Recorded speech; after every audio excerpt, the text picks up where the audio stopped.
वैष्णव धर्म के वल्लभ संप्रदाय के प्रमुख तीर्थ स्थानों में नाथ द्वारा का स्थान सर्वोपरि माना जाता है। उदयपुर की सुरम्य झीलों की नगरी से तकरीबन 48 किलोमीटर दूर बनास नदी के तट पर नाथ द्वारा का पुण्य धाम स्थित है।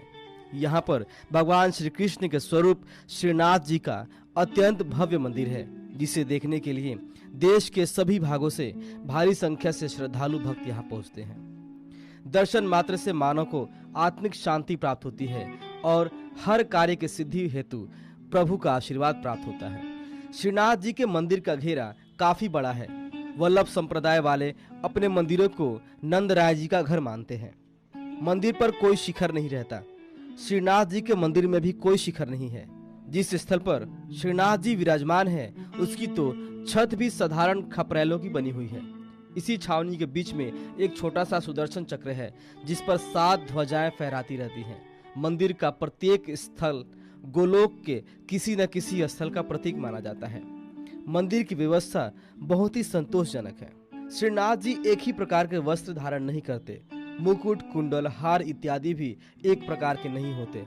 ऋतुओं के अनुसार इनका निर्माण पृथक पृथक रूपों में पृथक पृथक सामग्री द्वारा किया जाता है। भोग की सामग्री भी इसी प्रकार ऋतुओं के अनुसार होती है। यही नियम कीर्तनों के संबंध में भी है। श्रीनाथ जी के नियमित 8 दर्शन होते हैं, परंतु कभी कभी उत्सवों में एकाध बढ़ भी जाते हैं। इसी प्रकार ऋतुओं के अनुसार दर्शन घट भी जाते हैं। इन 8 दर्शनों के नाम हैं मंगला, श्रृंगार, ग्वाल, राजभोग, उत्कोपन, भोग, संध्या, आरती और शयन। श्रीनाथ जी की भोग सामग्री में केसर, कस्तूरी, अंबर, बरास आदि सुगंधित द्रव्यों का खूब प्रयोग किया जाता है। केसर और कस्तूरी का तो इतना अधिक प्रचलन है कि केसर पीसने के लिए चांदी की और कस्तूरी पीसने के लिए सोने की एक एक चक्की है।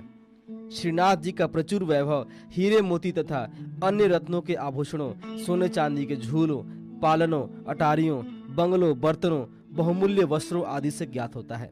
श्रीनाथ जी की मूर्ति अचल है, अतः श्रीनाथ जी के समीप मदन मोहन जी की एक धातु की प्रतिमा है, जो हिंडोलों में तथा अन्य उत्सवों पर धराई जाती है। मंदिर के अगले भाग में एक विशाल सरोवर है। इस सरोवर का नाम राजसमंद या 9 चौकी है। सरोवर के आगे 9 छतरियां बनी हुई हैं। प्रत्येक छतरी में विश्राम स्थल है। यहाँ यात्री आराम कर सकते हैं। द्वारकाधीश मंदिर कांकरोली का मुख्य मंदिर श्री द्वारकाधीश जी का है। कहा जाता है कि महाराज अम्बरीश इसी मूर्ति की आराधना करते थे। कांकरोली वैष्णव संप्रदाय का एक महत्वपूर्ण यात्रा धाम है। यह स्थान प्राकृतिक सौंदर्य से सुशोभित होने के कारण एक पर्यटन स्थल भी बन गया है। नाथ द्वारा मंदिर के पास ही एक विद्या विभाग है, जहां पुष्टि मार्ग के प्राचीन ग्रंथों की महत्वपूर्ण खोज एवं प्रकाशन का कार्य होता है। यह आसपास श्री बालकृष्ण लाल, ब्रजभूषण लाल जी और लाल बाबा आदि के मंदिर हैं। मेवाड़ के राणा यहाँ के आचार्यों के शिष्य होते आए हैं। कांकरोली